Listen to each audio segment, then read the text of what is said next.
శ్రీకృష్ణ పరబ్రహ్మణే నమః. కర్తలకు త్రిగుణముల కంటే భిన్నునిగా అకర్తగా ఆత్మను దర్శించువాడు భగవత్ భావమును పొందునని పూర్వము చెప్పబడినది గదా. ఆ భగవద్భావం ఎట్టిదో తెలుసుకోవటానికి ప్రయత్నం చేద్దాం. గుణానేతానతీత్య త్రీన్ దేహీ దేహ సముద్భవాన్ జన్మ మృత్యు జరా దుఃఖైః విముక్తో అమృతమశ్నుతే. జీవాత్మ దేహము నుండి పుట్టిన త్రిగుణములను అతిక్రమించి జన్మ మృత్యు జర దుఃఖముల నుండి ముక్తుడై అమృత రూపమైన ఆత్మానుభవమును పొందును.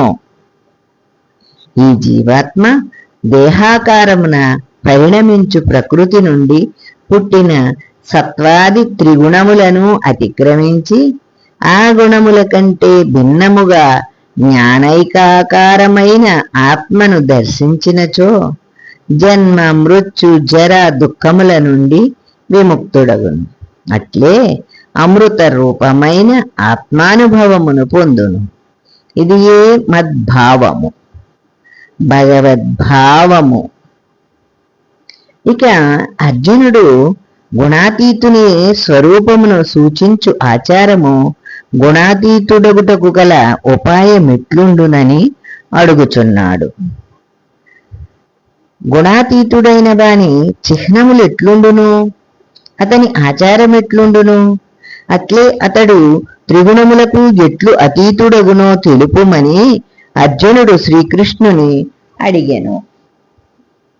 సత్వాది త్రిగుణములకు అతీతుడైన వానిని ఏ చిహ్నములతో గుర్తింపవచ్చును, అతని ప్రవర్తన ఎట్లుండును, ఈ మూడు గుణములను ఏ ఉపాయముచే అతిక్రమింపవచ్చును అని అడిగెను అర్జునుడు.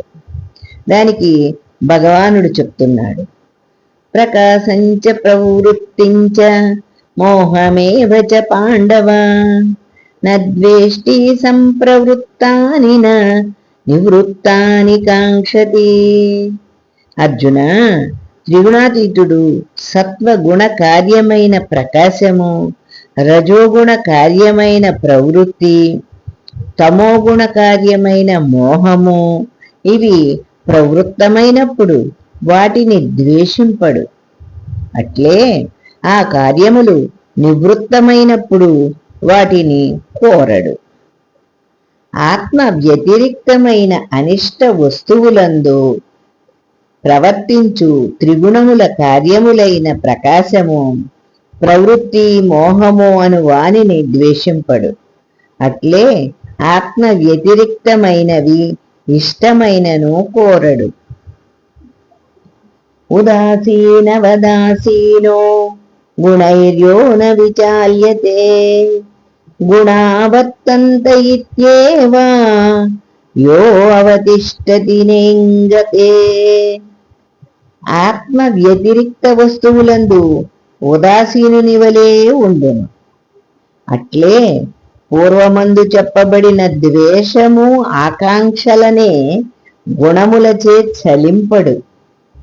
ఇంకనూ గుణములు గుణకార్యములందే ఉండునని భావించి గుణకార్యములకు అనుగుణముగా ప్రవర్తింపడు.